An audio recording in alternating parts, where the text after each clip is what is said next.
Can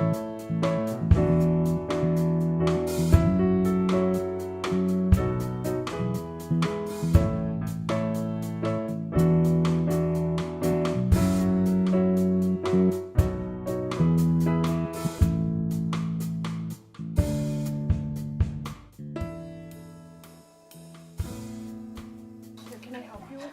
Oh, look at that. I'll be there in a minute. It's gonna work now? Oh, it went up. Push it down. I love how that goes. And the way that we view things is so ingrained in us. Just because this is the way I do it and I was raised to do it doesn't mean that it's the only way. And teaching our teachers to recognize that in themselves is something that's important for a program to do, because oftentimes that's not something that's openly discussed, is why we feel the way we feel about certain practices and behaviors. So I guess I'm really talking about the attitude and the expectations of the program as the beginning place. And then from there, the willingness to keep strategizing, using the dialogue that you've constructed with the family as the way to transform what you're doing in the classroom. It isn't just the teacher doing it, but it's also at the leadership and administrative levels that we're embracing. We're reaching out. We're finding the person who speaks your language and bringing them to you so they can help you navigate the environment. I would agree with that. But I also think that when we talk about leadership, that we need to also look outside of what we think of generally as a leader, as whether it's a center director or an administrator. Sometimes it's a grandparent. Sometimes it's an auntie or somebody in the community. And so if we are able to help be a resource for those future leaders in early care and education and speaking about culturally responsive approaches, I think that it's also our role to bring them in and find a way to have a community base. I wonder about that. I wonder if we don't tap into the kind of knowledge and learning that families naturally share with their children, because all families are doing that, whether it's around math concepts or science concepts or literacy. Are there ways we could be better at engaging the family with the kind of learning their children naturally engage in with them and making that part of the learning experience in our early childhood settings? We one time invited all of our families to go on a nature walk around our center. It was really interesting to see how families were able to relate the nature walk to their culture and the things that mattered to them in nature. We were able to hear about how they might garden, because part of the walk was through our garden, and the things that they grow at home and the things that they use those vegetables for in recipes at home, and some of the native plants that were recognized on the walk. And so while it was a nature walk, it ended up being an experience in culture as well, because we learned more about the experiences of the children and we learned more about the experiences in the families. When we talk about this topic of the influence of culture on children's development, 2 points come out in my mind. One is the view that you get from the outside. How do others relate to your cultural identity? And what does that mean for you? And the way children feel about practices in our programs is going to influence their development and make them feel either a connection and like proud of who they are, or they may feel less proud because of the way that we're implementing our programs. And so if we give the message that what they're doing at home is incorrect or wrong, they're forming their identity during that process, and so many hours are spent in the care of others outside of their home.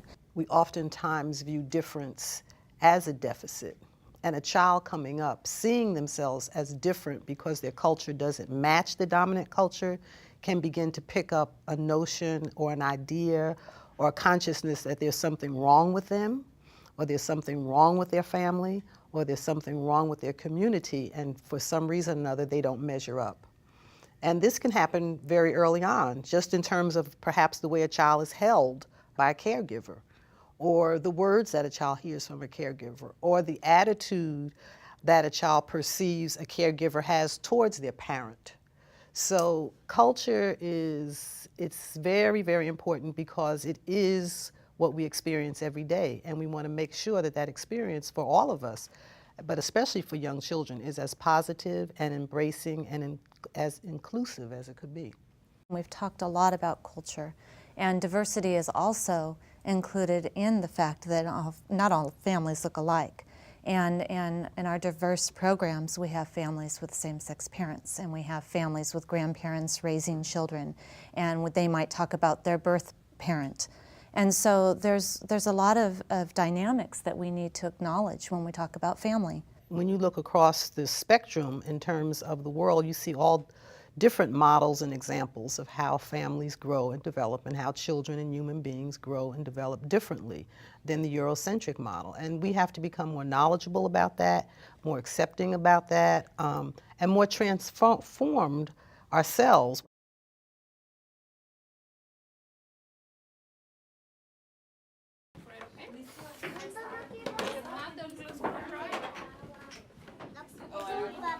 From the moment they walk in the door, you're really giving them a clue to what your program is about and what is going to happen inside. Hopefully in the very beginning process, in the intake process, when we're getting to know the families, that will hopefully come out in some of the questions, the open-ended questions that we ask families. What's important to them about caregiving practices, care routines? How do you hold your infant? Lots of communication. Written communication may be important. Certainly communication in the parent's own language, very important. Interpreters when needed. And depending on the individual family, it may take time for them to feel comfortable sharing some things with you. I know that the Native American community that I work for, they may not be always comfortable sharing some of their customs and practices with our program, especially if it's a new teacher, if it's somebody new in the program. They may not have that comfort level to share information that they consider sacred and theirs, and they don't necessarily know that maybe you're even going to stay long enough, and then they've given you something, a piece of them that you may be taking with you. You want to be careful you're not mining people for information, trying to dig out of them things that they don't necessarily want to share with you. So that takes some skills to create the kind of relationship where people want to talk to you. As you mentioned, the mining process I think that's a process we start with ourselves. That we're not mining someone else's field, but we're mining our own. Beautiful. And having done that and using yourself as an example of how that could be beneficial for the relationship as well as the program. Because whenever we're talking about culture, we're talking about people in relationship to other people. So I need to know who I am and have some acceptance, not just knowledge, but the acceptance of who I am as a cultural being before I can begin to try to connect to someone who may have had a different experience than my own.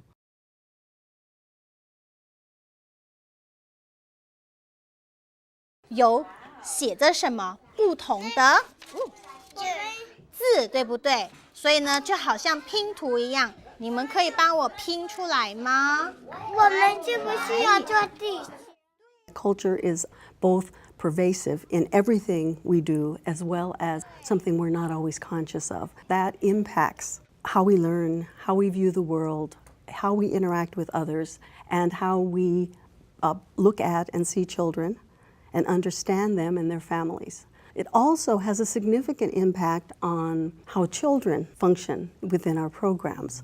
So culture gives you a competency in life, how to relate to the world, how to understand emotional experience, how to get along with others. Those competencies are precious, and that child needs them to keep developing. When children come into our program and they come in with their home language, that is something that is their starting point. That's their base knowledge.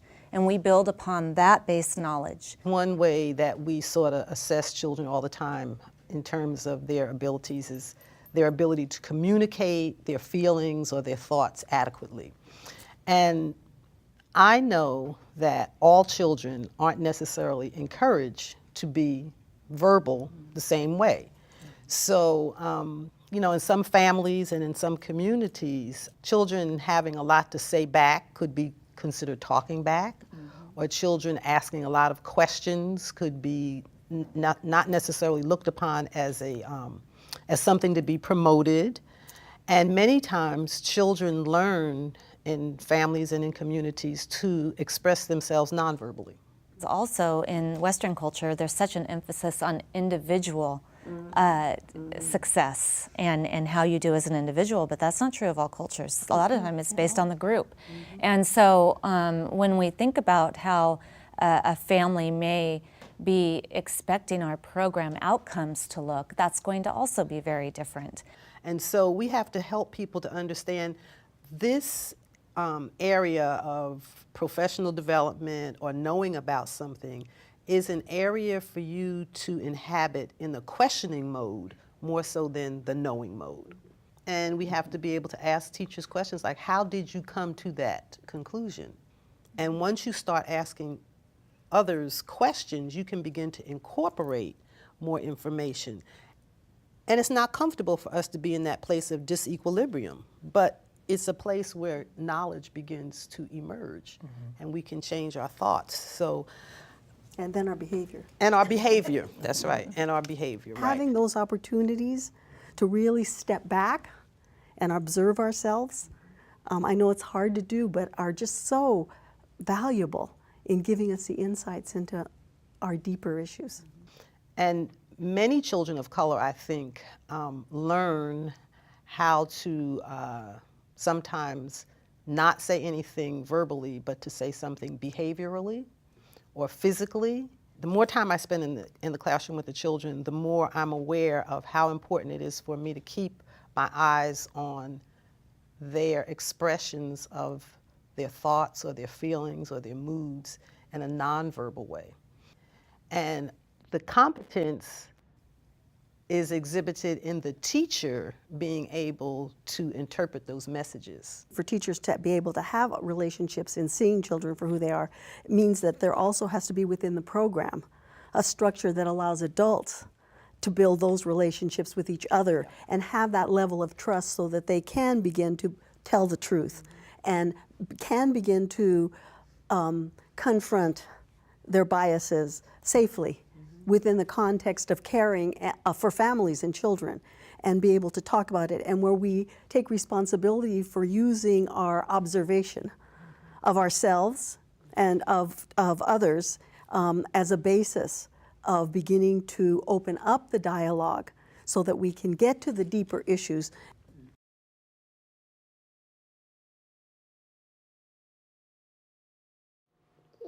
Eyes. No.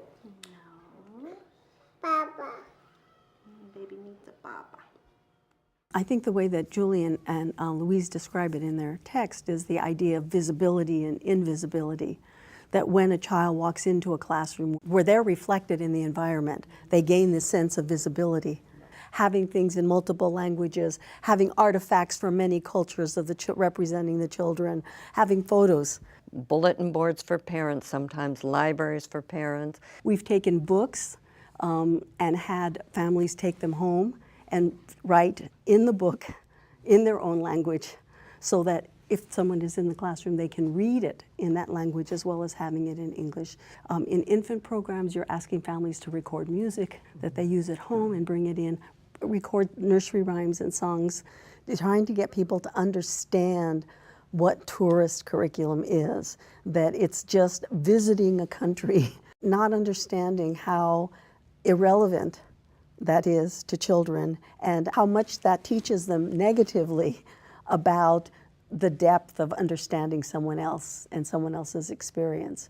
Yes, if you want to celebrate a certain holiday, then it needs to be celebrated in terms of the context of what that holiday is for the family and why that's important to them and how that's valuable and what that means.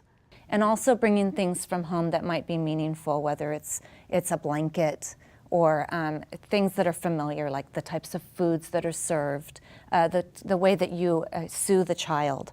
That's all important in bringing culture into the program. I know at Cabrillo College, they every week they have a family shelf, and each family shares something about their culture on the family shelf. It can be anything. It can be recipes, it can be food, it can be flowers, it can be anything that's important to them in their culture.